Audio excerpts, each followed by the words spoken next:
Sua pobreza me envergonha. Minha sogra é quem tem classe de verdade. Meu filho gritou isso na frente de todos, enquanto a mulher dele ria da minha roupa simples. Eu não derrubei uma única lágrima. O salão ficou em silêncio absoluto, esperando minha reação. Apenas me abaixei. Peguei meu presente humilde do chão e limpei a poeira com calma. Olhei para ele uma última vez e sussurrei: aproveite a festa. Virei as costas e saí caminhando devagar. Ele achou que tinha vencido. Mas assim que entrei no meu carro, peguei o celular e fiz uma ligação que durou menos de 10 segundos. Enquanto ele brindava com a sogra rica lá dentro, ele não fazia ideia de que, na manhã seguinte, o mundo dele iria desabar. Meu nome é Margarida Santos e tenho 63 anos. Naquele sábado de junho, eu estava de pé no meio da sala da casa do meu filho, com 20 pessoas me olhando, enquanto Rodrigo gritava que minha pobreza dava nojo nele. Era meu aniversário. Meu único filho tinha insistido tanto para eu ir naquela festa que achei que ele finalmente queria me homenagear. Me arrumei com tanto carinho naquela manhã. Peguei meu vestido mais bonito, o florido que comprei no brechó da Dona Rosa por R$ 15. Era de algodão leve, com flores pequenas amarelas e brancas. Calcei minha sandália de couro marrom, que reformei 3 vezes, porque o couro era bom, original, durável. Peguei minha bolsa de crochê, que eu mesma fiz durante as noites de insônia. Passei batom clarinho.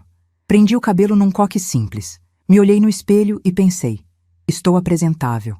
Cheguei na casa dele às 4 da tarde animada. Foi o maior erro da minha vida. A casa estava cheia de gente que eu nunca tinha visto. Amigos dele do trabalho, usando relógios que custavam mais que meu aluguel de 1 ano. Colegas da Valéria do escritório de advocacia, todas de vestidos justos e saltos finos. A família Monteiro inteira, ocupando o sofá grande da sala, com suas roupas de grife, perfumes importados que dava para sentir de longe, joias nos pescoços e pulsos brilhando na luz. Quando entrei pela porta, todos pararam de falar ao mesmo tempo. Foi como se eu tivesse entrado numa festa errada. 20 pares de olhos me mediram dos pés à cabeça. Ouvi uma mulher sussurrar para outra: quem é essa? A amiga respondeu baixinho, mas eu ouvi. Acho que é a mãe dele, a pobre. Risinhos discretos. Meu estômago apertou, mas forcei um sorriso. Valéria veio até mim com aquele jeito dela de andar, toda ereta, queixo erguido, como se o chão não fosse digno de tocar os pés dela. Ela estava impecável. Vestido de seda na cor creme, sapato de salto nude, cabelo loiro escovado caindo perfeitamente nos ombros, make discreto mais caro. Me cumprimentou com 2 beijinhos no ar, sem tocar meu rosto. Disse alto para todo mundo ouvir: que gracinha, Margarida, você veio direto da feira? Está com cheiro de verdura fresca. As 3 amigas dela que estavam perto explodiram em risadas. Uma disse: ai, Valéria, você é terrível. Outra completou: mas é verdade, tem um cheirinho de couve no ar. Mais risadas. Senti meu rosto esquentar de vergonha, mas engoli. Era meu aniversário. Eu não ia estragar o dia por causa de maldade de gente mal educada. Fui para a cozinha pensando que podia ajudar a arrumar a mesa, fazer alguma coisa útil para me sentir menos deslocada. A cozinha da casa do meu filho era enorme, moderna, com ilha no meio, armários brancos até o teto, eletrodomésticos de aço inox que pareciam de revista. Tinha uma moça de uniforme arrumando os salgados em bandejas de prata. Comecei a ajudar ela. Valéria entrou atrás de mim com cara de quem tinha cheirado algo podre. Disse que eu não precisava ajudar, que tinha copeira contratada para isso, que eu podia sentar lá fora com os outros convidados. Mas o jeito que ela falou, com aquela voz doce, mas com veneno escondido, deixou bem claro: você está atrapalhando aqui. Saia da minha cozinha agora. A copeira me olhou com pena. Saí de cabeça baixa. Voltei para a sala. Procurei meu filho com os olhos. Ele estava no canto conversando animado com um grupo de homens de terno, todos segurando taças de vinho. Acenei para ele. Ele me viu, fez um aceno rápido de cabeça e voltou a conversar como se eu não existisse. Sentei num canto do sofá menor, perto da porta da varanda. Ninguém sentou perto de mim. Fiquei ali sozinha vendo o movimento. As pessoas conversavam, riam alto, bebiam champanhe francesa que a Valéria servia em taças de cristal, comiam canapés caros que eu nem sabia o nome, salmão, caviar, coisas que eu só via em revista. Me senti completamente invisível. 40 minutos se arrastaram como se fossem 4 horas. Ninguém falou comigo. Ninguém perguntou como eu estava. Ninguém me ofereceu uma taça de água. Quando vi as pessoas se ajuntando perto da mesa de jantar, achei que iam me chamar. Achei que iam cantar parabéns para mim. Achei que aquela humilhação toda tinha um propósito, que no final iam fazer alguma surpresa linda e tudo faria sentido. Mas quando a Valéria entrou da cozinha carregando um bolo enorme de 3 andares coberto de flores de açúcar, quando colocou o bolo na mesa e começou a enfiar as velas, vi que tinha um número diferente do meu. Era 72, não 63. O bolo era para a senhora Monteiro, para a mãe da Valéria, a sogra do meu filho. A Valéria começou a cantar parabéns para a mãe dela. Todo mundo acompanhou. Palmas, sorrisos. A senhora Monteiro apagou as velas emocionada. Meu filho abraçou a sogra com tanto carinho que meu peito doeu. Ele nunca me abraçou daquele jeito. Nunca me olhou com aquele orgulho nos olhos. Fiquei ali sentada assistindo à festa de aniversário de outra pessoa no dia do meu aniversário. Ninguém cantou para mim. Ninguém lembrou. Ninguém ligou. Senti algo quebrar dentro do meu peito naquela hora. Foi como se uma parte de mim tivesse morrido ali mesmo. Levantei devagar. Peguei minha bolsa de crochê. Comecei a andar em direção à porta. A Valéria me viu e veio correndo. Perguntou na frente de todo mundo, bem alto para garantir que todos ouviriam. Margarida, você já vai embora? Não vai ficar para o jantar? Falei baixinho que não queria atrapalhar, que estava cansada. Ela aumentou mais o tom de voz. Atrapalhar você não atrapalha não, Margarida. Mas olha, vai ser comida japonesa. Bem cara. Sushi, sashimi, essas coisas sofisticadas. Sei que você não está acostumada com esse tipo de comida. Talvez seja melhor você comer em casa mesmo.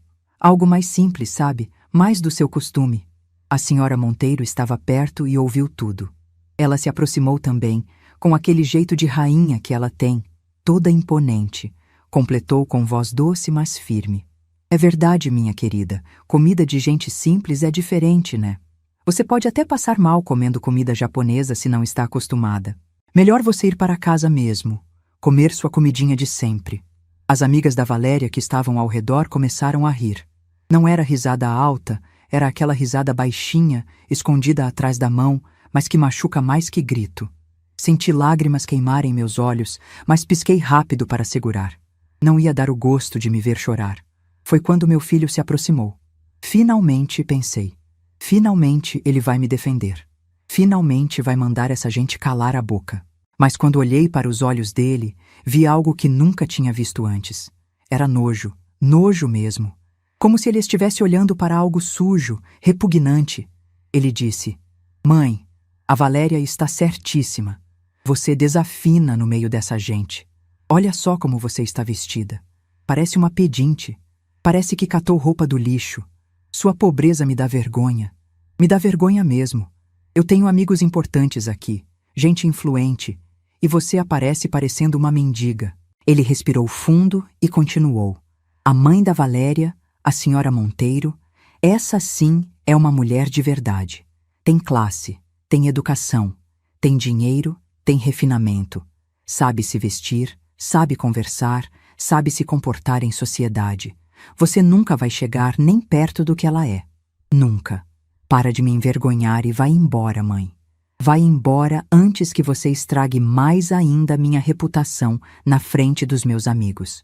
O silêncio que caiu na sala foi tão pesado que parecia que o ar tinha virado concreto. 20 pessoas me olhando. Algumas com pena, outras com desprezo, outras com aquela curiosidade mórbida de quem está assistindo um acidente acontecer ao vivo. A senhora Monteiro sorriu satisfeita. A Valéria cruzou os braços com ar de vitória. As amigas dela sussurravam entre si. Meu filho estava ali de pé na minha frente com os braços cruzados esperando eu sair. Senti meu coração quebrar em pedaços tão pequenos que nunca mais iam se juntar. Meu filho único. Meu menino que carreguei no ventre durante 9 meses. Que amamentei. Que criei sozinha depois do divórcio difícil. Que sustentei com meu suor durante anos. Que coloquei na melhor escola que consegui pagar. Que incentivei a estudar engenharia. Que apoiei em cada decisão da vida dele. Esse mesmo filho tinha acabado de me destruir em público. Tinha me humilhado na frente de estranhos. Tinha dito que eu era uma vergonha para ele. Não chorei, não gritei, não briguei, não tentei me explicar. Apenas peguei minha bolsa velha de crochê, ajeitei a alça no ombro, levantei o queixo e caminhei até a porta. Cada passo era uma tortura. Sentia os olhares todos grudados nas minhas costas. Ouvia a Valéria dizer em voz que não era bem sussurro. Finalmente, que situação constrangedora essa. A gente tenta ser educado, mas tem gente que não entende. A senhora Monteiro respondeu: é querida. Pobreza não é defeito, mas falta de noção é. As amigas riram de novo. Abri a porta. Saí. Fechei atrás de mim. Desci as escadas do prédio dele com as pernas tremendo tanto que precisei segurar no corrimão para não cair. Cheguei na rua. O sol de junho estava forte, mas eu sentia frio. Frio na alma. Peguei o ônibus de volta para casa. Sentei no banco perto da janela. Foi só quando o ônibus arrancou que deixei as lágrimas caírem. Chorei o caminho inteiro. 40 minutos de choro silencioso. As pessoas no ônibus me olhavam, mas eu não ligava mais. Não ligava para nada. Cheguei no meu prédio no centro antigo da cidade. 5 andares, sem elevador, pintura descascada, interfone que só funciona às vezes. Subi os 3 andares até meu apartamento. A Teresa, minha vizinha e amiga de 30 anos, estava na porta dela tirando o lixo. Ela me viu e soube na hora que tinha acontecido algo horrível. Perguntou o que foi. Comecei a chorar de novo sem conseguir falar. Ela largou o saco de lixo, pegou minha mão e me levou para dentro do meu apartamento. Sentou comigo no sofá velho de 2 lugares. Preparou chá de camomila na minha cozinha pequena. Me deixou desabafar. Contei tudo. Cada palavra que meu filho disse. Cada humilhação que a Valéria e a sogra dela me fizeram passar. Cada olhar de nojo das pessoas naquela sala. Teresa ouviu tudo segurando minha mão. Quando terminei, ela disse: Margarida, seu filho está perdido. Completamente perdido. Aquela mulher envenenou ele. Aquela família rica de mentira manipulou ele. Você precisa fazer alguma coisa. Você não pode deixar isso assim. Você não pode deixar ele achar que pode te tratar desse jeito. Respondi que estava cansada. Cansada de tudo. Cansada de esconder quem eu era. Cansada de ser humilhada. Cansada de proteger quem não merecia proteção. Cansada de viver essa mentira toda. A Teresa perguntou que mentira. Olhei para ela e disse: eu tenho dinheiro, Teresa. Muito dinheiro. Meu filho não sabe, mas eu sou rica. Muito rica. Sou dona da construtora onde ele trabalha. Sou a patroa dele, e ele nem imagina. Teresa ficou de boca aberta. Perguntou desde quando. Expliquei que há 22 anos, logo depois do divórcio, montei uma construtora com um sócio. A empresa cresceu. Hoje fatura milhões por ano. Minha renda mensal é de R$320 mil. Mas escondi de todo mundo. Escondi para me proteger. Escondi porque tinha medo de ser usada. Medo de perder meu filho para a ganância. Preferi viver simples. Andar de ônibus, comprar roupa de brechó, morar nesse apartamento pequeno. Preferi ser pobre aos olhos do mundo para saber quem me amava de verdade. Teresa respirou fundo. Disse: e agora você descobriu a verdade. Descobriu que seu filho não te ama pela pessoa que você é. Ele te despreza pela pobreza que ele acha que você tem. Respondi: exatamente. E agora chegou a hora de mostrar quem eu realmente sou. Chegou a hora de virar esse jogo. Peguei meu celular. Procurei o contato do Antônio Carlos Ribeiro, meu sócio fundador da construtora, meu amigo de 22 anos, homem de confiança absoluta. Liguei. Ele atendeu no primeiro toque. Falei: Antônio, chegou a hora. Prepare todos os documentos. Segunda-feira a gente começa. Ele perguntou: tem certeza, Margarida? Respondi: absoluta. Chegou a hora de meu filho descobrir quem é a mãe que ele desprezou. Naquela noite não consegui dormir. Fiquei na cama com os olhos abertos no escuro, repassando tudo na minha cabeça. Todas as vezes que a Valéria me humilhou. Quando ela disse que meu presente de casamento foi ridículo, que era uma batedeira velha e feia. Quando proibiu a Beatriz e o Tiago de virem no meu apartamento porque era perigoso, sujo, lugar de gente pobre. Quando inventou desculpa para eu não ir no batizado do Tiago, porque eu não tinha roupa adequada para a igreja chique que eles escolheram. Quando me ligou dizendo que ia dar uma cesta básica de Natal para mim, porque sabia que eu passava dificuldade. Todas as facadas que levei em silêncio, todas as humilhações que engoli para não brigar com meu filho. Acabou. Segunda-feira o jogo ia virar completamente. No domingo de manhã meu celular tocou. Era o Rodrigo. Meu coração deu um pulo. Achei que ele ia pedir desculpas. Achei que tinha acordado, pensado no que fez e ligado arrependido. Mas quando atendi a voz dele estava irritada. Disse: "Mãe, você estragou minha festa ontem. Saiu daquele jeito fazendo drama. Deixou todo mundo constrangido." A senhora Monteiro ficou chateada com a situação. A Valéria passou a noite inteira reclamando. "Você sempre faz isso. Sempre chama a atenção para você. Sempre cria situação. Não aguento mais seus chiliques." Fiquei em silêncio ouvindo. Ele continuou: "Olha, a gente precisa ter uma conversa séria. Você precisa entender seu lugar. A família da Valéria é gente importante. Gente de dinheiro. Gente que pode abrir portas para mim. Eu preciso causar boa impressão. Preciso que você colabore. Se você não consegue se vestir direito, se não consegue se comportar direito, então é melhor você não aparecer mais. É melhor você ficar na sua. Entendeu?" Respirei fundo. Senti uma calma estranha tomar conta de mim. Perguntei: "Rodrigo, você precisa de dinheiro?" Ele ficou surpreso com a pergunta. Demorou uns segundos para responder. Disse: "Por que você está perguntando isso?" Repeti: "Você precisa de dinheiro?" Ele respondeu: "Preciso sim. Estou querendo comprar um carro novo, um importado. Mas o gerente do banco negou meu pedido de empréstimo. Disse que minha renda está comprometida. Não tenho margem. Estou frustrado com isso." Falei com voz calma. "Então liga para o gerente amanhã de manhã, segunda-feira bem cedo, e pede o empréstimo de novo." Ele perguntou confuso: "Mas mãe, ele já negou. Não vai adiantar pedir de novo." Respondi: "Confia em mim, filho. Liga amanhã e pede. Você vai ter uma surpresa." Desliguei antes dele responder. Mandei mensagem para o Antônio Carlos: "Prepare tudo. Amanhã começa a virada." Segunda-feira, 9 horas da manhã, o telefone do Rodrigo tocou. Ele estava no escritório dele na construtora onde trabalhava há 12 anos como engenheiro de obras. Atendeu. Era o gerente do banco. O gerente pediu desculpas pelo inconveniente e disse que tinha revisado a situação financeira dele durante o fim de semana.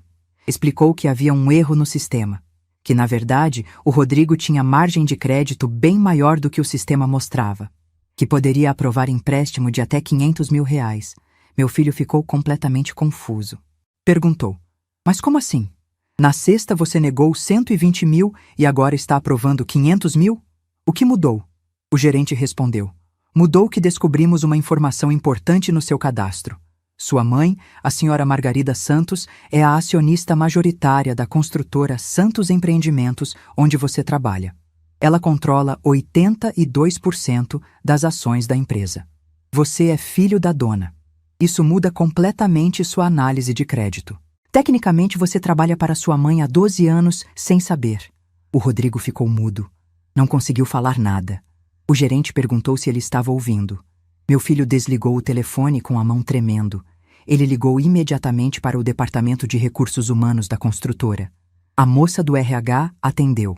Rodrigo perguntou direto: "Quem é o dono real desta empresa?" A moça respondeu sem entender a pergunta: "A empresa Santos Empreendimentos é presidida pela senhora Margarida Santos. Ela é a acionista majoritária." Rodrigo perguntou com voz falhando: "Margarida Santos é minha mãe?" A moça confirmou: "Sim, todo mundo aqui na empresa sabe disso. Achei que você soubesse também. Ela fundou a construtora há 22 anos com o engenheiro Antônio Carlos. É a dona de tudo aqui." Rodrigo desligou o telefone. Sentou na cadeira do escritório sem conseguir respirar direito. Colegas de trabalho perceberam que tinha algo muito errado com ele. Perguntaram se ele estava passando mal. Ele não respondeu.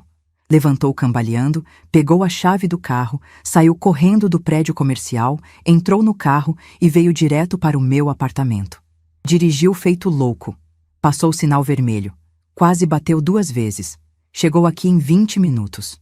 Rodrigo tocou a campainha do meu apartamento 23 vezes seguidas, sem parar, sem dar intervalo. Abri a porta. Ele estava com os olhos vermelhos, suando, respirando rápido como se tivesse corrido uma maratona. Entrou empurrando a porta, nem esperou eu convidar. Gritou logo de cara. É verdade, mãe? Você é dona da construtora? Você é minha patroa? Respondi com calma. É verdade sim, filho. Entre, senta, vamos conversar. Ele não sentou. Ficou andando em círculos na minha sala pequena. Passava a mão no cabelo, respirava fundo. Parecia que ia ter um ataque. Ele gritou.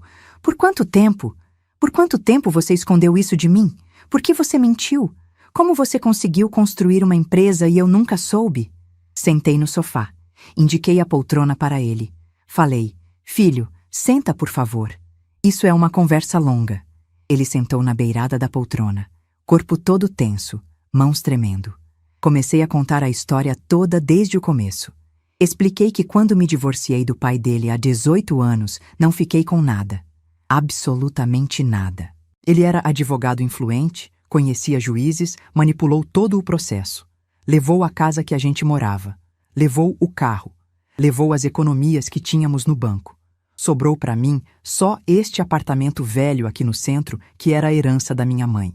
E sobrou uma dívida enorme de cartão de crédito que eu tinha feito para pagar as contas nos últimos meses de casamento, quando ele já não dava mais dinheiro.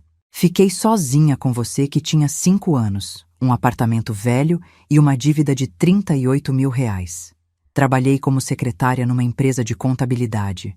Ganhava R$ 900 por mês. Pagava aluguel não, porque o apartamento era meu, mas pagava condomínio, luz, água, comida, escola particular para você, porque eu não queria te colocar em escola pública. Sobrava quase nada, mas eu guardava. Guardava R$ 5 aqui, R$ 10 ali. Durante 3 anos, juntei cada centavo que conseguia economizar.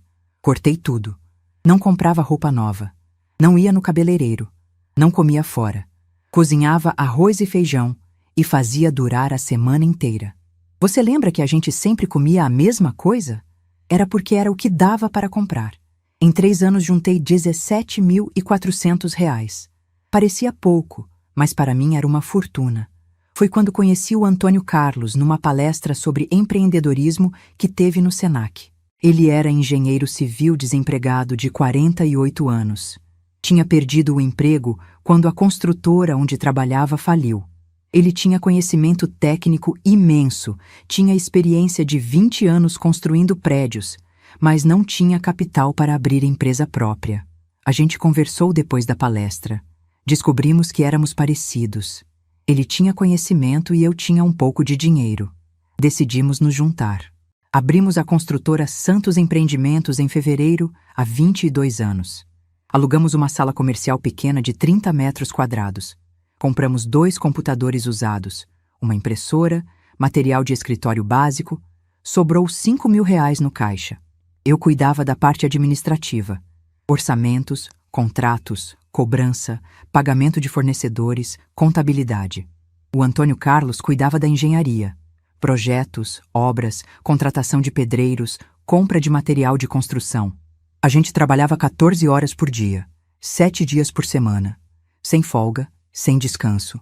Começamos fazendo reformas pequenas, pintura de casa, troca de piso, reforma de banheiro, trabalhos que davam R$ 1.000, R$ 2.000 de lucro.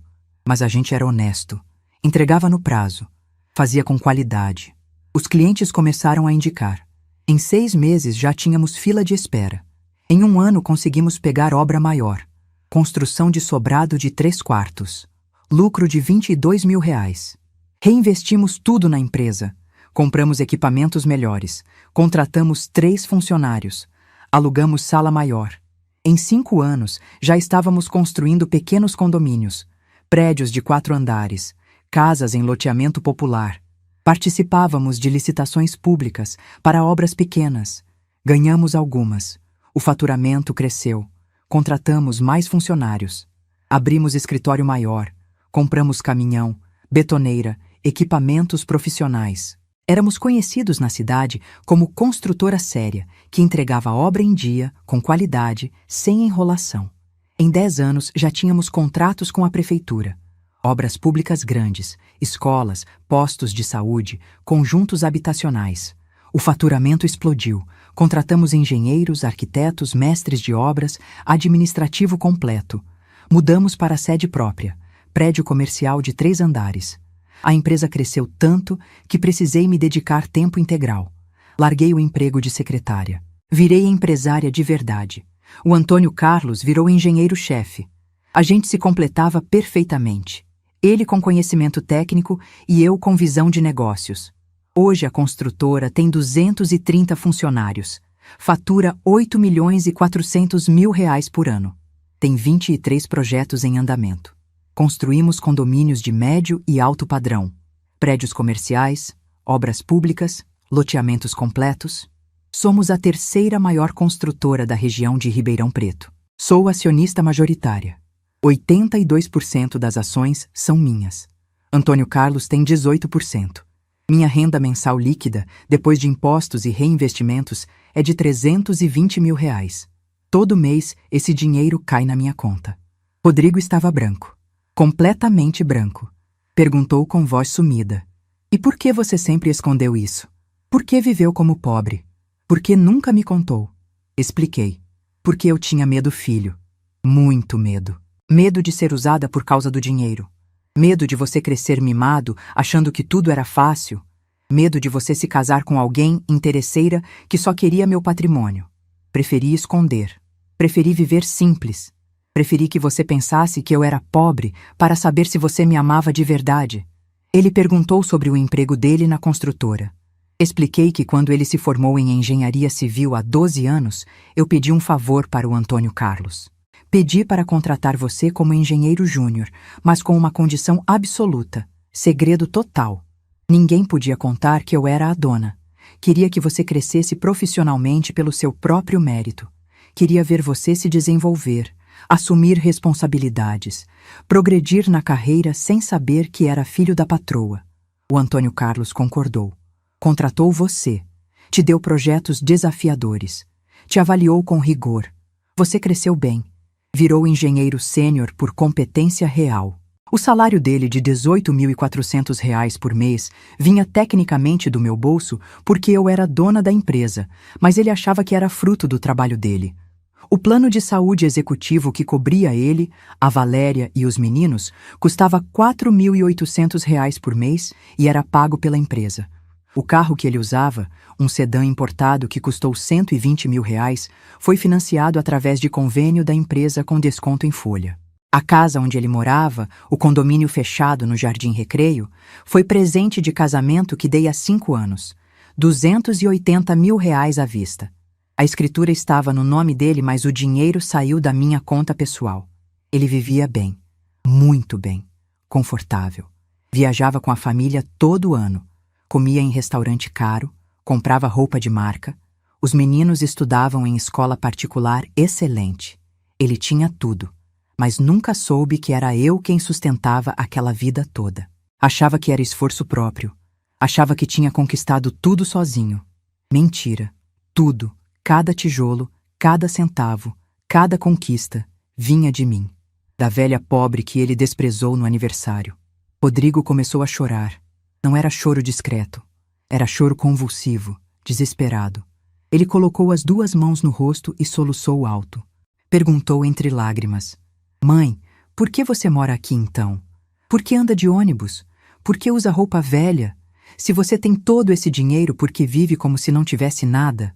Olhei nos olhos dele. Respondi, porque dinheiro não define quem eu sou, Rodrigo. Não define meu caráter. Não define meus valores. Vivo aqui porque gosto deste apartamento. Tem história, tem memória. Foi da sua avó. Ando de ônibus porque prefiro, porque consigo pensar, observar a cidade, ver as pessoas. Compro roupa de brechó porque acho bonito, porque sei que estou reutilizando, porque não preciso de etiqueta de grife para me sentir bem. Continuei. Eu não preciso provar nada para ninguém, filho. Não preciso de carro importado, roupa cara, casa enorme para saber quem eu sou. Mas você precisava me provar algo. Você precisava me mostrar que me amava pela pessoa que eu sou, não pelo dinheiro que eu tenho. Eu te testei. Durante todos esses anos te testei. Queria ver se você me respeitava, me valorizava, me amava sendo eu pobre. Você falhou no teste filho. Falhou completamente. Escolheu me desprezar. Escolheu sentir vergonha de mim. Escolheu me humilhar em público para agradar uma família rica que nem é tão rica assim. Rodrigo levantou da poltrona de um pulo. Tentou falar. Tentou se explicar. Disse que a Valéria sempre comentava que eu era pobre, que ele foi se convencendo disso também, que os sogros dele faziam piadas sobre mim, que ele se sentia envergonhado de me levar em lugares chiques porque eu destoava. Disse que pensou que estava me protegendo, me afastando, que achava que eu ficaria mais confortável longe daquele mundo de gente rica. Disse que nunca imaginou que eu tinha dinheiro, que se soubesse, teria agido diferente. Levantei do sofá. Caminhei até ficar bem perto dele. Olhei fundo nos olhos dele. Falei devagar, palavra por palavra. Você não me afastou para me proteger, Rodrigo. Você me afastou porque tinha vergonha de mim. Vergonha da minha roupa simples. Vergonha do meu jeito humilde. Vergonha de me apresentar para os seus amigos ricos. Você escolheu o lado da Valéria e da família Monteiro. Escolheu me humilhar em público no dia do meu aniversário. Gritou na minha cara que eu sou uma vergonha para você. Agora vai descobrir quanto essa escolha custou. Peguei meu celular. Liguei para o Antônio Carlos na frente do Rodrigo. Ele atendeu. Falei: Antônio, convoca reunião extraordinária do Conselho para hoje, às 15 horas. Assunto: mudanças estruturais na empresa. Preciso de todos os conselheiros presentes. Prepare os documentos que conversamos. Antônio perguntou: vai fazer mesmo, Margarida? Respondi: vou sim. Chegou a hora. Desliguei. O Rodrigo ficou mais pálido ainda. Perguntou tremendo: o que você vai fazer, mãe? O que vai acontecer nessa reunião? Respondi: você vai descobrir hoje à tarde. Agora sai do meu apartamento. Preciso me arrumar. Tenho reunião importante. Ele tentou argumentar. Tentou pedir para eu reconsiderar. Tentou dizer que ia conversar com a Valéria, que ia consertar tudo, que nunca mais ia me desrespeitar. Abri a porta. Apontei para fora. Disse: sai. Agora. Ele saiu chorando. Fechei a porta. Sentei no sofá. Respirei fundo. A Teresa bateu na minha porta 2 minutos depois. Tinha ouvido tudo através da parede fina. Entrou. Perguntou se eu estava bem. Disse que estava ótima, melhor do que nunca. Ela perguntou o que eu ia fazer na reunião. Respondi: justiça, Teresa. Vou fazer justiça. Às 15 horas em ponto, cheguei na sede da construtora Santos Empreendimentos. Prédio comercial moderno de 8 andares no Centro Empresarial Novo de Ribeirão Preto. Estacionei meu Fiat Palio Branco, ano 2012, na vaga reservada com placa: Presidente Margarida Santos. Entrei pela recepção. Todas as 3 recepcionistas se levantaram ao mesmo tempo. Disseram em coro: boa tarde, dona Margarida. Respondi: boa tarde, meninas. Caminhei até o elevador. Funcionários me cumprimentavam pelo caminho. Sabia que a notícia tinha se espalhado. O filho da dona tinha descoberto a verdade. Subi até o 8º andar. Sala de reuniões executiva. Porta de vidro, mesa enorme de madeira nobre, cadeiras de couro, ar-condicionado central, tela de projeção na parede. Lá dentro já estavam os 7 membros do conselho. 3 engenheiros seniores, 2 advogados empresariais, o contador-chefe Fernando e o Antônio Carlos como vice-presidente. Além deles, tinha mais 3 advogados externos que eu contratei especialmente para essa reunião. E lá no canto, sentado na cadeira mais distante possível da mesa, estava o Rodrigo. Ele me olhou com medo nos olhos. Sentei na cabeceira da mesa. Meu lugar. Lugar da presidente e acionista majoritária. Abri a pasta grossa que trouxe. Dentro tinha documentos, contratos, laudos, relatórios. Bati o martelo simbólico que ficava na mesa. Declarei: reunião extraordinária do Conselho aberta. Primeira pauta: reestruturação de cargos e responsabilidades. Os conselheiros abriram as pastas que receberam. Lá dentro tinha tudo detalhado. Comecei a falar. Após análise criteriosa de desempenho individual dos nossos funcionários de cargo de chefia, identifiquei necessidade de ajustes. O engenheiro Rodrigo Santos atualmente ocupa cargo de diretor de obras com salário mensal de R$ 18.400, mais benefícios. Análise dos últimos 12 meses mostra baixo rendimento comparado a outros diretores. Faltas frequentes, sem justificativa adequada. Recusa em participar de capacitações oferecidas pela empresa. Entrega de relatórios com atraso recorrente. 3 reclamações formais de equipes sob sua supervisão sobre gestão inadequada. Antônio Carlos se levantou. Abriu o laptop. Projetou na tela gráficos e números. Mostrou comparativo de desempenho. Rodrigo estava objetivamente abaixo da média dos outros diretores. Os dados eram irrefutáveis. Antônio disse: baseado nesses dados técnicos, recomendo remanejamento para cargo compatível com o desempenho apresentado. Os conselheiros analisaram os documentos. Fizeram perguntas, todas respondidas com dados concretos. Continuei. Proponho transferência do engenheiro Rodrigo Santos da diretoria de obras para a coordenação de projetos pequenos. Redução de salário de R$ 18.400 para R$ 9.500 mensais, compatível com a média de mercado para esse cargo. Perda de carro corporativo, perda de plano de saúde executivo, mantendo apenas plano básico individual. Justificativa: adequação de remuneração ao cargo e desempenho. Abro para votação. Os 7 conselheiros votaram. Todos levantaram a mão. 7-0. Aprovado por unanimidade. Rodrigo tentou se levantar para protestar. O advogado da empresa pediu que ele permanecesse sentado e em silêncio. Continuei para a segunda pauta. Segunda pauta: auditoria de patrimônio pessoal de funcionários com cargos de chefia, conforme previsto em contrato. O contador Fernando assumiu a palavra. Apresentou o relatório detalhado. Explicou que em auditoria de rotina foi identificado que o imóvel residencial do engenheiro Rodrigo Santos, localizado no condomínio Jardim Recreio, foi adquirido através de doação registrada em cartório. Doadora: Margarida Santos. Valor: R$ 280 mil. Data: 5 anos atrás. No entanto, no registro cartorial consta cláusula de reversão da doação em caso de ingratidão grave do donatário contra a doadora. Um dos advogados externos explicou: ingratidão grave está tipificada no Código Civil Brasileiro, artigo 557. Inclui ofensa grave, calúnia, injúria ou recusa de prestar alimentos quando o doador necessita. Temos testemunhas presenciais e gravações que comprovam ofensas graves proferidas pelo donatário Rodrigo Santos contra a doadora Margarida Santos em evento público ocorrido no último sábado. As ofensas se enquadram perfeitamente na definição legal. Portanto, há fundamento jurídico para requerer reversão da doação. Outro advogado completou: em caso de reversão, o imóvel retorna automaticamente ao patrimônio da doadora.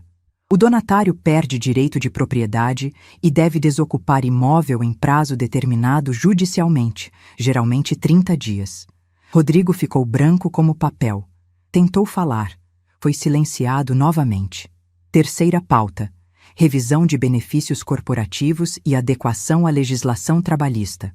Fernando apresentou o novo relatório. Explicou que o plano de saúde familiar do engenheiro Rodrigo Santos, que cobre esposa e 2 filhos, custa para a empresa R$ 4.800 mensais. A auditoria identificou uso indevido do benefício. A esposa dele, que não é funcionária da empresa, utilizou o plano para consultas estéticas, dermatologia cosmética, procedimentos não médicos. Total de gastos indevidos nos últimos 12 meses: R$ 38 mil. Isso configura desvio de finalidade do benefício. Propus: cancelamento imediato do plano familiar. Rodrigo mantém apenas plano básico individual, como qualquer funcionário operacional, custo de R$ 320 mensais. A esposa e filhos precisarão buscar plano próprio. Votação. Aprovado por unanimidade novamente. Rodrigo não aguentou mais. Levantou da cadeira com força. Gritou: isso é perseguição! Isso é vingança pessoal! Você está usando a empresa para se vingar de mim! Eu vou processar! Vou processar todo mundo aqui! O Antônio Carlos se levantou também. Falou com voz firme, mas calma. Rodrigo, senta e se acalma. Tudo o que está sendo decidido aqui é legal, documentado, justificado tecnicamente. Você está sendo tratado exatamente como qualquer funcionário que apresenta desempenho abaixo do esperado. Na verdade, está sendo tratado com privilégio. Qualquer outro funcionário com esse histórico já teria sido demitido por justa causa. Fechei a pasta. Levantei. Disse: A reunião está encerrada. As decisões entram em vigor na próxima segunda-feira. Rodrigo tem até sexta-feira para desocupar sala da diretoria e se apresentar na coordenação. Os conselheiros se levantaram. Começaram a sair. Rodrigo correu atrás de mim no corredor. Ajoelhou no chão de mármore. Começou a implorar alto, sem se importar com funcionários que passavam. Disse que precisava do salário alto, que tinha contas enormes para pagar, que a Valéria ia surtar quando descobrisse, que os meninos estudavam em escola cara, que não ia conseguir manter o padrão de vida. Parei. Olhei para baixo, para meu filho ajoelhado no chão chorando. Falei: Rodrigo, você deveria ter pensado nisso antes de gritar na minha cara que minha pobreza te dá nojo. Deveria ter pensado antes de escolher humilhar sua mãe em público para impressionar gente que não vale nada. Agora levanta, vai para casa e conta para sua esposa rica o que aconteceu. Entrei no elevador. As portas fecharam. Ele ficou lá de joelhos no chão do corredor chorando, enquanto funcionários passavam olhando. Na quinta-feira à noite, 6 dias depois da reunião, o Antônio Carlos me ligou às 22 horas. A voz dele estava tensa. Disse: Margarida, a Valéria descobriu tudo. O Rodrigo contou para ela sobre a reunião, sobre você ser dona da construtora, sobre as mudanças todas. Ela ficou completamente fora de controle. Contratou advogado especialista em direito empresarial, um dos melhores de São Paulo. Estão preparando ofensiva jurídica pesada contra você e contra a empresa. Vão entrar com processos amanhã de manhã. Perguntei: que tipo de processos, Antônio? Ele respondeu: 3 ao mesmo tempo. Primeiro, impugnação das decisões do conselho alegando conflito de interesses e abuso de poder familiar. Ela vai argumentar que você usou posição de mãe e de dona da empresa para perseguir seu filho por motivos pessoais não relacionados a desempenho profissional. Segundo, ação de danos morais contra você pessoalmente por exposição vexatória do Rodrigo no ambiente de trabalho. Ela vai pedir indenização alta. Terceiro, pedido judicial de anulação da cláusula de reversão da doação da casa, alegando que foi colocada com vício de consentimento e que a casa é bem comum do casal adquirido durante casamento. Senti o estômago apertar. Perguntei: eles têm chance de ganhar? Antônio respondeu: com o advogado que eles contrataram, sim. Ele é bom, muito bom. Trabalha para empresas grandes, conhece os juízes, sabe como manipular o sistema. E tem mais. A Valéria conseguiu uma liminar. Amanhã de manhã, ela vai protocolar e um juiz amigo já sinalizou que vai deferir.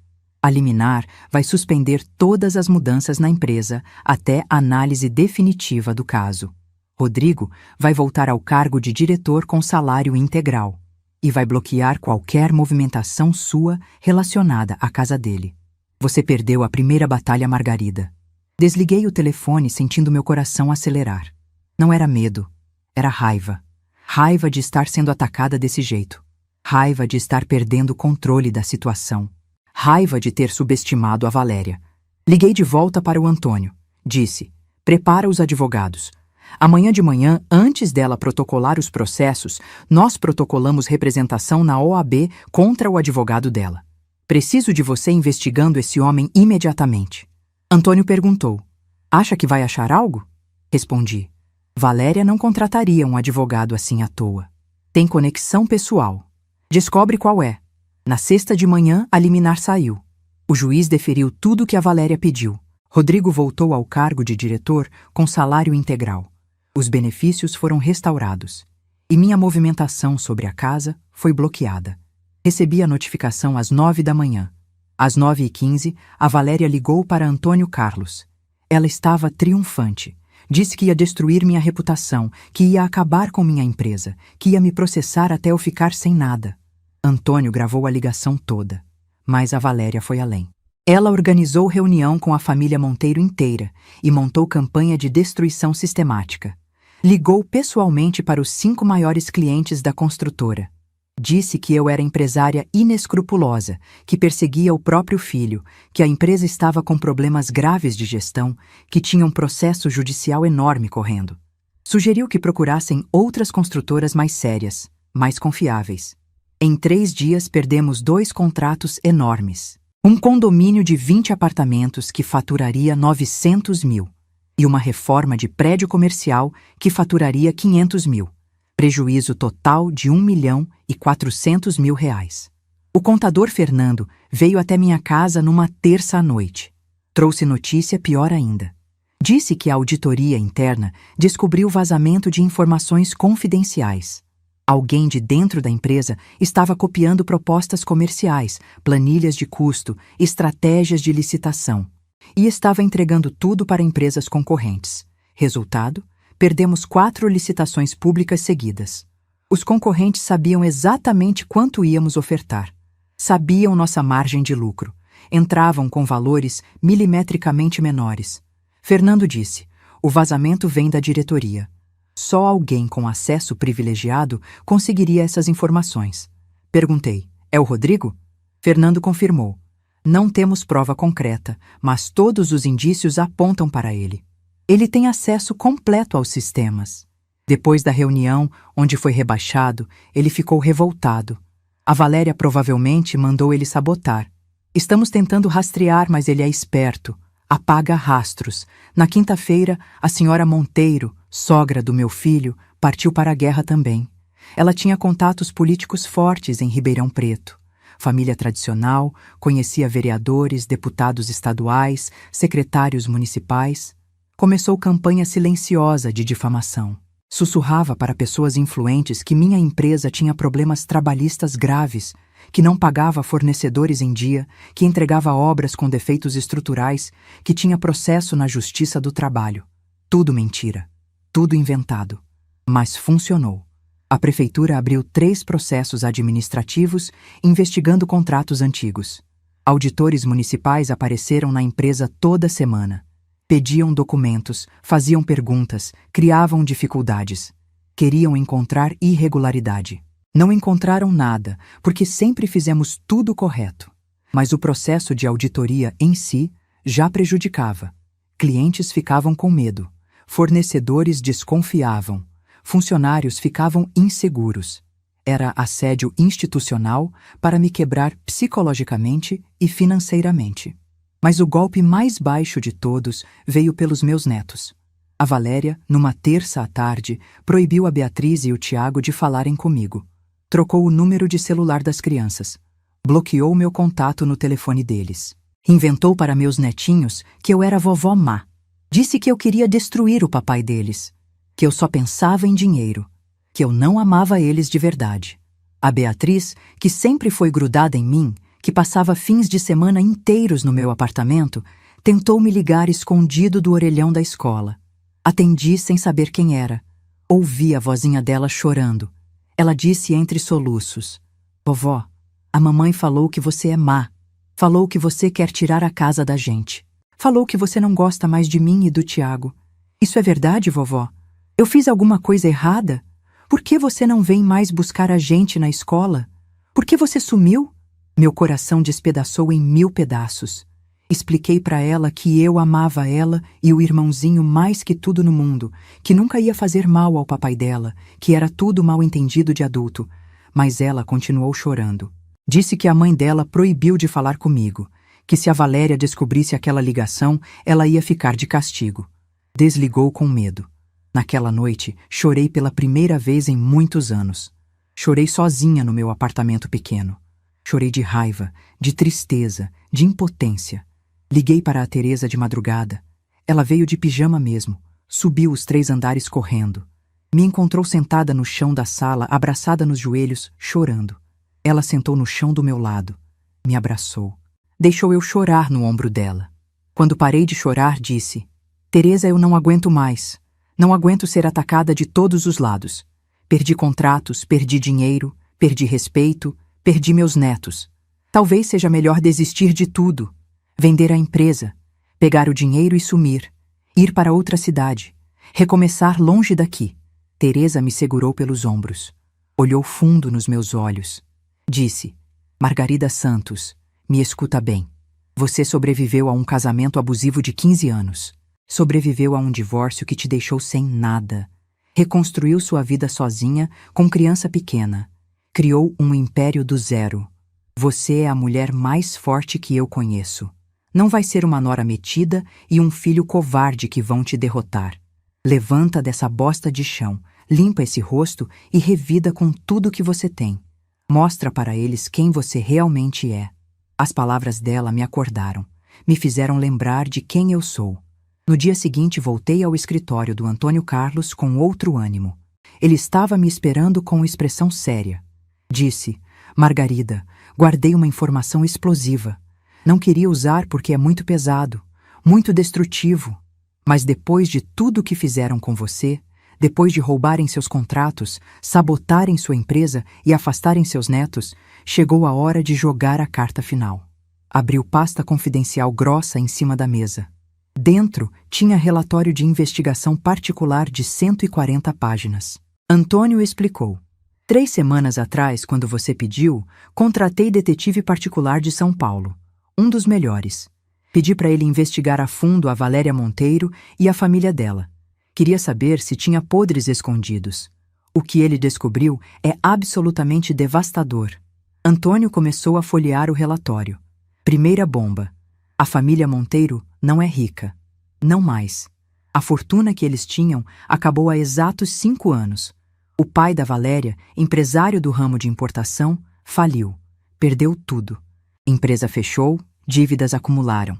Eles venderam imóveis, carros, investimentos, sobrou só a mansão onde moram. Mas essa mansão está hipotecada em 3 bancos diferentes. Dívida total atual, R$ 420 mil. Se não pagarem em 6 meses, perdem a casa. Antônio continuou. O escritório de advocacia da Valéria é fachada. Ela se forma em direito há 10 anos, abriu o escritório com 2 sócias. Mas o escritório faliu. Não tem cliente fixo. A Valéria atualmente tem apenas 2 clientes que pagam honorários mensais baixos. A renda dela é de R$ 5.200 por mês. Só isso. O resto todo do dinheiro que sustenta o padrão de vida dela, as roupas de grife, os sapatos caros, os tratamentos estéticos, os restaurantes chiques, vem do salário do Rodrigo. Ou seja, vinha de mim. Eu sustentava a vida de luxo da mulher que me desprezava. Mas tinha mais. Antônio virou página do relatório. Mostrou fotos. Fotos de motel. A Valéria entrando de mãos dadas com um homem de terno cinza. O mesmo homem saindo do motel 2 horas depois. Outras fotos em restaurante discreto. Beijos, abraços, intimidade clara. Antônio explicou. A Valéria mantém caso extraconjugal há 2 anos e 4 meses com o Dr. Eduardo Barreto, advogado empresarial de 52 anos, sócio de escritório grande em São Paulo. Ele é divorciado, rico de verdade. Patrimônio de 8 milhões, segundo a Receita Federal. Antônio mostrou prints de mensagens de WhatsApp que o detetive conseguiu interceptar legalmente através de autorização judicial. Mensagens íntimas. Planejamento de encontros, declarações de amor. E o pior, o Eduardo Barreto pagava as roupas de grife da Valéria. Pagava tratamentos estéticos dela. Pagava viagens que ela dizia para o Rodrigo serem presentes da mãe. Tinha comprovantes de transferências bancárias. R$ 50 mil nos últimos 8 meses. O Rodrigo era corno manso e nem desconfiava. A terceira bomba era sobre os processos que a Valéria moveu contra mim. Antônio abriu outra pasta.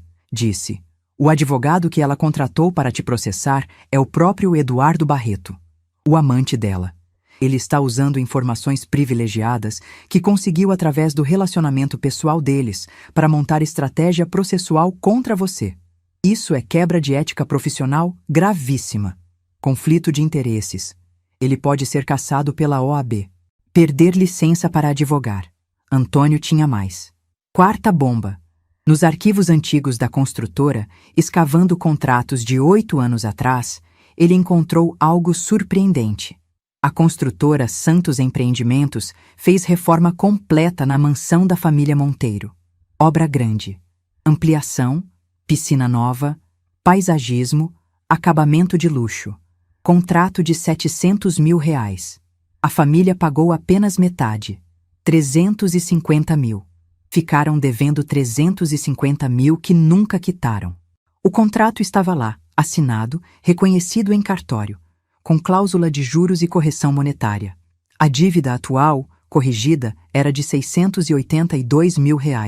Antônio disse: podemos executar essa dívida judicialmente, entrar com ação de cobrança, penhorar bens. A mansão que já está hipotecada seria penhorada também. Eles não têm como pagar. Vão perder tudo. Seria o fim completo da família Monteiro. Olhei para todos aqueles documentos espalhados na mesa. Fotos, contratos, mensagens, relatórios, provas irrefutáveis, armas poderosas. Perguntei: Antônio, isso é legal? Isso é ético? Ele respondeu: Margarida, tudo foi obtido legalmente. O detetive trabalhou dentro da lei. Conseguiu autorização judicial para interceptações. Os documentos são todos verdadeiros. Podemos usar sim.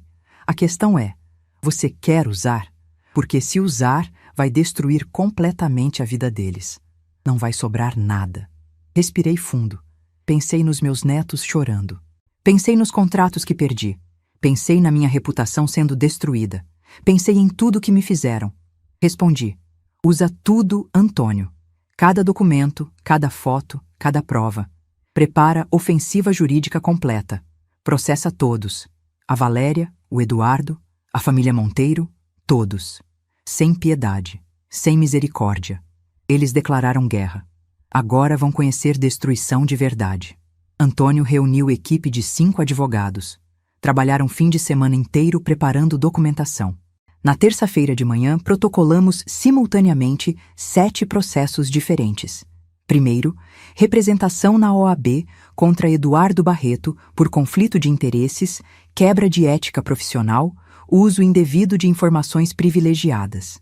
Anexamos todas as provas do relacionamento dele com Valéria. Pedimos cassação imediata da licença dele. Segundo processo, ação de divórcio litigioso em nome do Rodrigo. Sim, entramos com divórcio para meu filho sem ele saber. Anexamos todas as provas de adultério da Valéria. Fotos, mensagens, extratos bancários mostrando transferências do amante. Pedimos separação com culpa exclusiva dela, sem direito à partilha de bens. Terceiro, ação de reversão de doação da casa por ingratidão grave qualificada. Juntamos vídeos que conseguimos com convidados da festa mostrando as ofensas do Rodrigo contra mim. Testemunhas assinadas. Laudo psicológico meu mostrando trauma. Pedimos devolução imediata do imóvel. Quarto, execução de dívida antiga contra a família Monteiro. Contrato original, boletos não pagos, cálculo de juros e correção. Total de R$ 682 mil. Pedimos penhora imediata de bens, incluindo a mansão. Quinto, ação de reparação de danos contra a Valéria, por concorrência desleal e difamação. Provamos que ela ligou para clientes falando mal da empresa. Provamos perda dos contratos. Pedimos indenização de R$ 1.200.000. Sexto, representação criminal contra Rodrigo por apropriação indébita de segredo comercial e sabotagem econômica. Laudo técnico do Fernando mostrando vazamento de informações. Pedimos abertura de inquérito policial. Sétimo, ação contra Valéria por alienação parental. Provamos que ela afastou propositalmente os netos de mim. Psicóloga atestou dano emocional nas crianças. Pedimos guarda compartilhada com regime de visitação obrigatório para mim. A audiência principal foi marcada para sexta-feira, 10 dias depois. Cheguei no fórum às 9 da manhã. Vim com Antônio Carlos, Tereza como testemunha, contador Fernando e 5 advogados. A Valéria estava lá com os pais, o Rodrigo completamente perdido sem entender nada e o Eduardo Barreto, o advogado amante dela que tentava manter postura profissional. Quando o juiz entrou, todos se levantaram. Era juiz diferente daquele que deu a liminar para Valéria. Esse era conhecido por ser rígido, técnico, imparcial. Ele abriu a sessão. Nosso advogado principal pediu palavra. Disse: Meritíssimo, temos provas urgentes que mudam completamente o entendimento deste caso. Pedimos permissão para apresentar. O juiz autorizou. Nosso advogado ligou o projetor. Primeira imagem na tela. Foto da Valéria e Eduardo entrando no motel de mãos dadas. A Valéria ficou branca. O Rodrigo olhou sem entender. Nosso advogado explicou. A requerente Valéria Monteiro Santos mantém relacionamento extraconjugal com o advogado Eduardo Barreto há mais de 2 anos. Temos 43 fotos, 217 mensagens interceptadas legalmente e comprovantes de transferências bancárias totalizando R$ 52 mil que ele pagou para ela. Segunda imagem. Prints das mensagens. O juiz leu algumas em voz alta. Mensagens explícitas, declarações de amor, planejamento de encontros em cu. Cuidado com a quantidade de caracteres. O roteiro deve ter no máximo 60 mil caracteres. Continue 1835-2. 2 anto. O Rodrigo trabalhava. O Rodrigo levantou da cadeira em choque. Gritou. Valéria, o que é isso? A Valéria tentou falar, mas não conseguiu. O Eduardo Barreto tentou alegar que as provas eram ilegais. Nosso advogado mostrou autorização judicial. Terceira imagem. Extratos bancários da família Monteiro. Nosso advogado explicou. A família que se apresenta como rica está falida há 5 anos. Devem R$ 420 mil a bancos. E mais, devem 682 mil para a construtora Santos Empreendimentos, por obra não paga há 8 anos.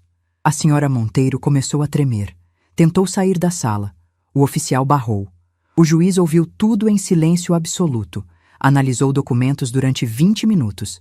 Então, decidiu. Primeiro, cassou imediatamente a liminar que protegia o Rodrigo.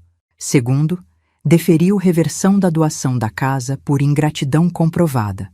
Prazo de 30 dias para desocupação. Terceiro, determinou execução imediata da dívida com penhora de bens da família Monteiro.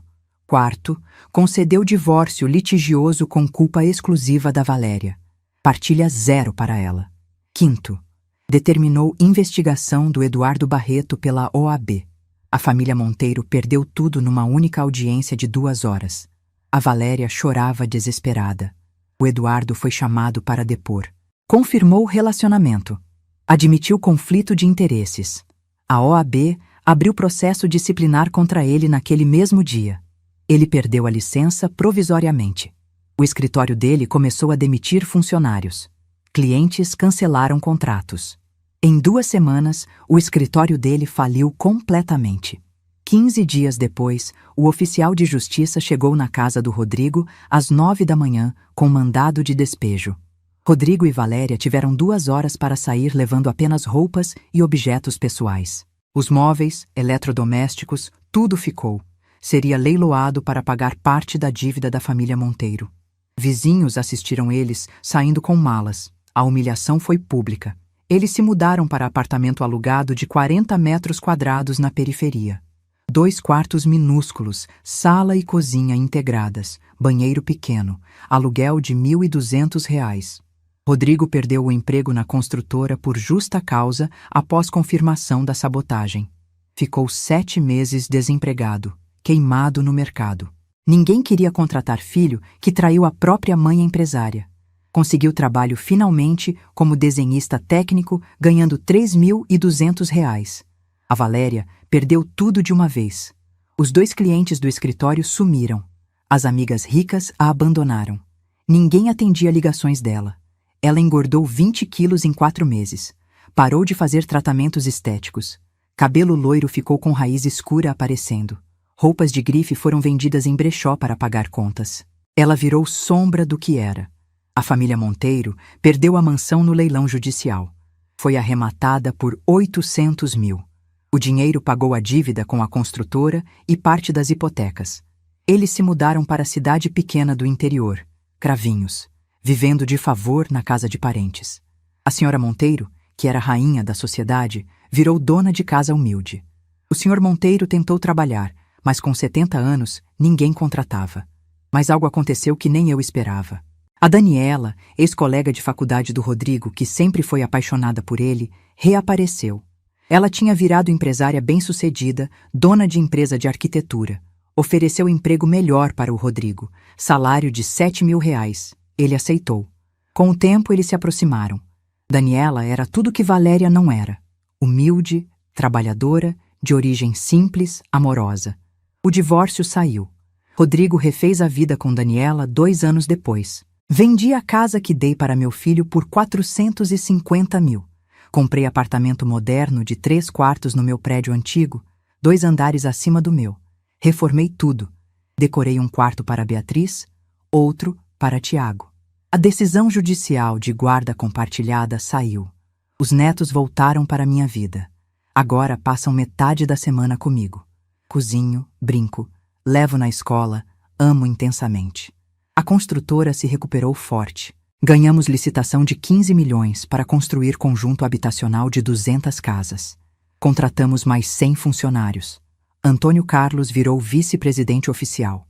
A empresa hoje fatura 12 milhões por ano. Somos a segunda maior construtora da região. 2 anos e meio depois da explosão toda, numa tarde de quinta-feira, Rodrigo tocou a campainha do meu apartamento. Estava diferente. Mais magro, cabelos grisalhos aparecendo, roupas simples, pediu para conversar. Hesitei, mas deixei entrar. Ele sentou no sofá. Começou a pedir desculpas. Chorou durante meia hora sem parar. Disse que a Valéria envenenou ele completamente, que ele perdeu noção do certo e errado, que passou 2 anos em terapia entendendo os erros graves que cometeu. Perguntou se eu perdoava. Respirei fundo. Respondi: Rodrigo, eu te perdoei no exato dia que você saiu chorando daquela reunião na empresa. Perdoar é liberar o veneno do meu próprio coração. Perdoar é não deixar o ódio me consumir por dentro. Mas perdoar não significa esquecer. Não significa voltar a ser como era antes. Você me humilhou no dia do meu aniversário. Me desprezou publicamente. Escolheu dinheiro falso e status mentiroso ao invés de amor verdadeiro. Você pagou o preço caro. Aprendeu a lição. Agora está reconstruindo sua vida. Mas longe da minha vida. Vejo você nas festas dos netos. Serei educada, cordial. Mas a mãe que você tinha morreu naquele sábado de junho. Sou outra pessoa agora. Ele aceitou. Entendeu. Saiu em paz. Hoje tenho 65 anos. Acordo todo dia às 6 da manhã. Vou ao escritório 3 vezes por semana. Viajo quando quero. Paris, Lisboa, Buenos Aires. Cuido dos meus netos com amor de avó verdadeira. Aprendi lições duras. Dinheiro não compra caráter, família verdadeira respeita sempre. Amor genuíno não humilha nunca. Meu filho escolheu vergonha e status falso. Colheu solidão e perda. Eu escolhi dignidade e verdade. Colhi paz e liberdade. A lição que deixo: nunca deixe ninguém te diminuir. Nunca aceite desrespeito de quem deveria te amar. E quando precisar fazer justiça, faça com força total, sem medo, sem culpa. Defenda sua dignidade até o fim. E você? O que faria no meu lugar? Perdoaria ou cortaria para sempre? Comenta aqui embaixo. Quero saber sua opinião sincera. Se gostou da história, se inscreve no canal e ativa o sininho para não perder os próximos relatos. E já vai passando na tela a próxima história que você precisa ouvir. Clica agora e vem comigo para mais um relato impactante.